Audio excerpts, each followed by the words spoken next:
I know a lot of people who say that they are having a hard time sleeping. Are they plagued by some sort of demon, or has somebody sent them negative energy?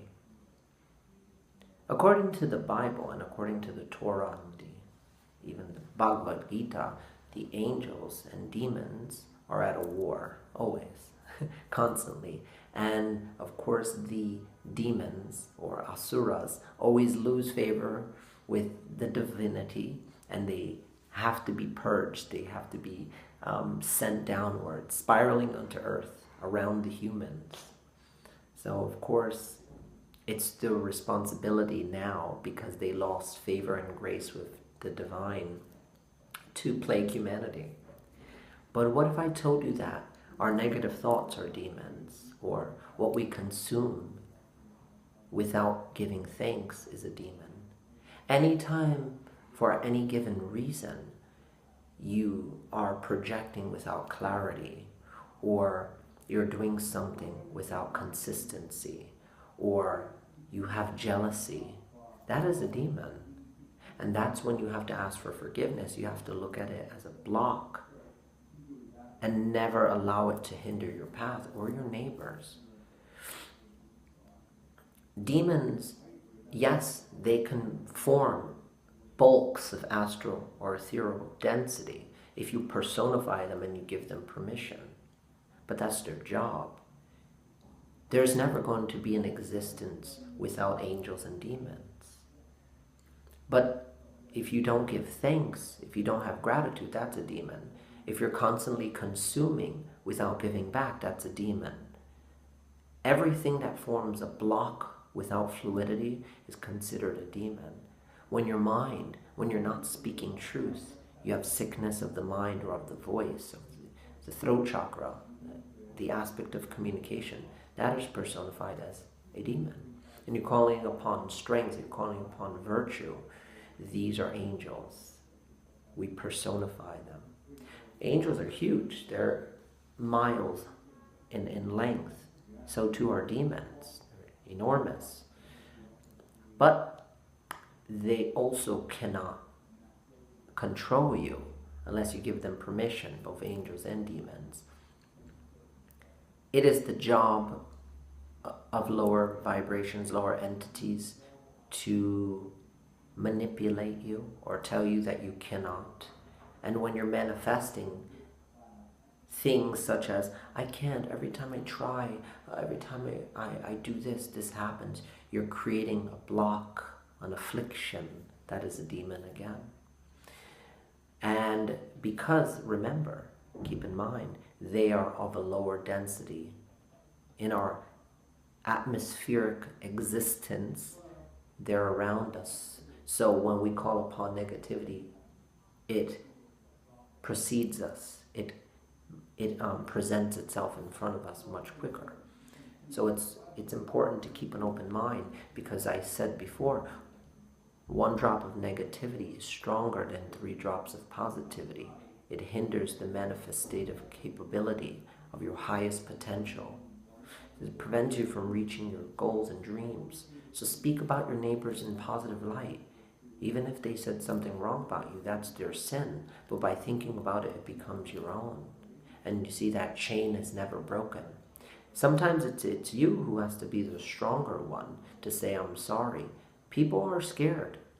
That's a demon of their own fear to relinquish that ego and step down and admit when they're wrong. You have to be the light. When people do you wrong, guess what? You have to be their angel. You have to show them that we can live in a world where peace can exist. Yes, rich and poor, that's the war too. Yeah, some people have, some people don't. But then there are poor people who are not humble. And there are rich people who are humble. So it really has nothing to do with class. It has to do with a person's intention. Because there's going to come a time in your life when you're going to have money. There's going to come a time in life when you don't have money. But in those moments that you have it, what are you going to do with it? I've moved more people with words than I have giving them money.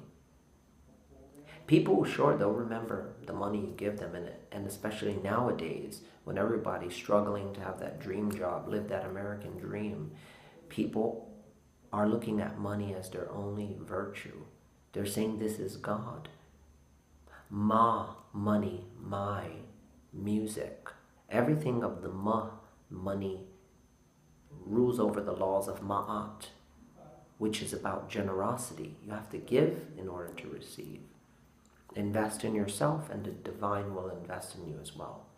And oftentimes, when just saying what you feel, speaking your truth, that can help you sleep. That can help a person express themselves. But when you're giving too much of your power and you're not expressing yourself, you cannot sleep, you feel sick. Your cells are highly programmable. They respond to worry and fear, as so too does your body.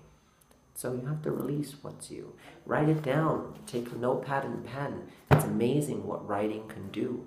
It removes it from your memory bank. It removes it from your nervous system. You can't blame your parents. You can't blame your upbringing because that isn't who you are anymore. I see people dwelling on their past as if they're still there. Hello, you're right here, right now. Do something about it now. Those lessons were what your soul wished to incarnate to experience.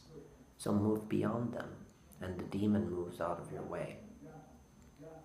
Continue to bring them up, and the demon will continue to host an invitation to the party that we're all going to constantly attend over and over and over endlessly. We're here in this physical plane to experience divinity through third dimensional reality. Peace, love, and many blessings to you. And do your best to just change your perspective because everyone wants joy, love, happiness. We all want it. What you do today is going to determine the next few years of your life. But always speak in the now, because only in the now do you have full potency to manifest your desires. Dwell upon the beautiful things you do for people, not for the sake of ego, but to know that through that beauty, that purity, that's how you're going to manifest your dreams, your desires, your wishes. People are going to hate you because that's an aspect of themselves they haven't worked out yet. And when they're silent, you pretty much know how they feel, especially if you accomplish something. You know how they feel in their silence. Silence is sonorous and deep, a girl once told me. So we're moving beyond that. Peace, love, and many blessings to you.